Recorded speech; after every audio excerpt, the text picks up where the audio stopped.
Hello and welcome back to my channel. Today I've got some great news for everyone flying the latest DJI consumer drones like the R3 and the R3S, especially if you're into photogrammetry.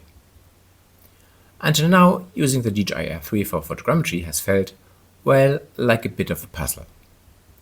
First, create a mapping with Dronelink, then you'd painstakingly redraw the mission in DJI, export the mission as a CSV file, convert it into a KMZ file, and finally upload it to the controller. Sounds familiar and a little painful? You're not alone. But guess what? Dronelink does change the game. They've introduced a brand new feature, and you can now convert your mappings missions directly into DJI Waypoint missions. No more third-party tools. No more tedious workarounds. How can this simplify your workflow? Let's have a closer look together at the announcement. We're now looking at the Dronelink support website. As you can see, announcement over here, onboard DJI Waypoint missions are now supported, so you can easily convert your missions and export it as a KMZ file. This works for modern drones, for us, the interesting part over here, for R3, Mavic 3, but also for the new Mavic 4 Pro series. So how does it work? Let's have a look together how we can do this in Dronelink. Now here in Dronelink I already opened an existing mapping I did a while ago. This is my field mapping. And if we have a look at the details, it is, so what I'm always setting is a 2S camera type because it's very similar to the R3. I have an altitude of 50 meters what I'm using. I set my overlap front and side to both to 80%. So this is where I do all the fine tuning when planning a mapping. So interesting part for us is now how to convert it. So go to the three dots over here, click on convert and pick DJI waypoints. As you can see, here starts the conversion. And the interesting part you see here, this smooth transition. This is typical to newer DJI drones who do this by default. There are ways to tweak the waylines file to get straight lines, but for now we're fine with this one. And the interesting part is the default waypoint spacing. It's set at the moment to 7.6 meters. And let's have a look if we increase the spacing. Let's say to 12.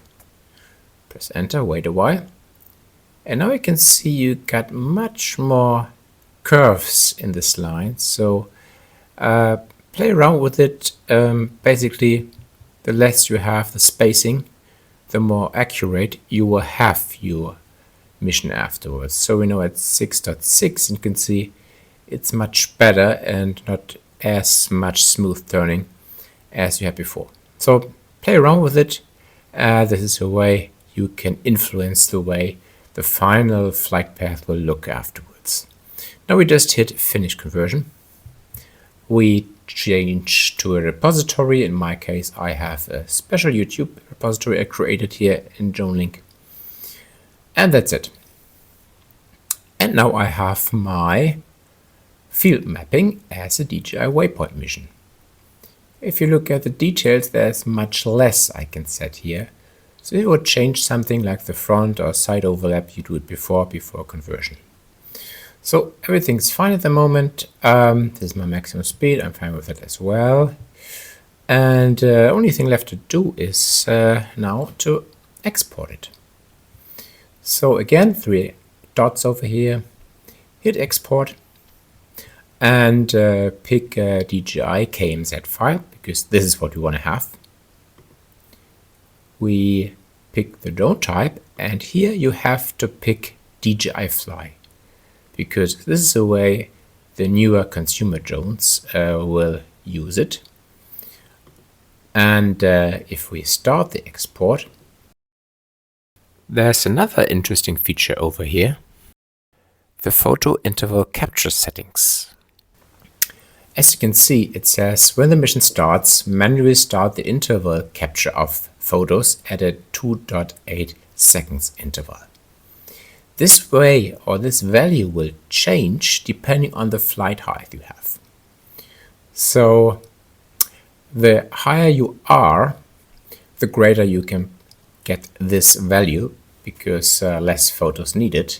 And this is from the calculation what Dronelink did before, how many photos are needed. So in this case, I would set it to, let's say, to 3 seconds, because you cannot set it obviously to 2.8. But this gives you a hint how to do it. In fact, I'm a little bit confused because normally in the Waypoint mission, you can also set taking photos at the waypoints. But I guess Dronelink doesn't do it because the waypoints you have will directly influence the number of photos. So they do the easy way, just start the interval capture depending on the numbers of photos needed. So we're fine with that. Continue. And now the KMZ file gets exported. Before we can upload our converted mission, we first have to create a basic waypoint mission on the controller. To do this, we don't have to go outside. We just start the controller, tap on Connect to Aircraft, then to Camera View. And now in the controller, we switch to the map. And then on the left-hand side, we choose Waypoint Missions. So for creating the waypoint missions, we can go basically anywhere, doesn't matter, because we will replace this anyway. So let's pick 2 random waypoints, doesn't matter where they are. And now back to our list and save the newly created waypoint mission. After creating the basic waypoint mission in the DJI Fly app, or in my case on the DJI RC2 controller, we have to replace this mission file with the one created by Dronelink. So here we are already in the DJI RC2 controller. In my case, I use Android file transfer because I'm running on Mac. And as you can see, here are several waypoint folders. Unfortunately, the name is not very self-explanatory. So you have to check by the timestamp to figure out which is the folder which you recently created. So yeah, the last one is in my case. And this is the file name I have to give the Dronelink file. To make it easier, I just drag and drop it here on my Mac. I delete it because we don't need it anymore, the original file. Take the name from here, copy it, and copy it to the file created by Dronelink. And now put it back in the waypoint folder. So this is the one. Drag and drop it over here. And that's it. And now we can check our new mission on the controller. Now back in my list of waypoints, I'll reopen the one we just overwritten in the waypoints folder and to check how it looks like. And as you can see, we successfully uploaded the waypoint mission. As you can see, there are lots of waypoints, but this is the way we want to have it to follow as closely as possible the path we need for doing our Dronelink mission. That's it for today. I hope you consider this video useful, and if you like my channel, don't forget to subscribe. Thank you for watching.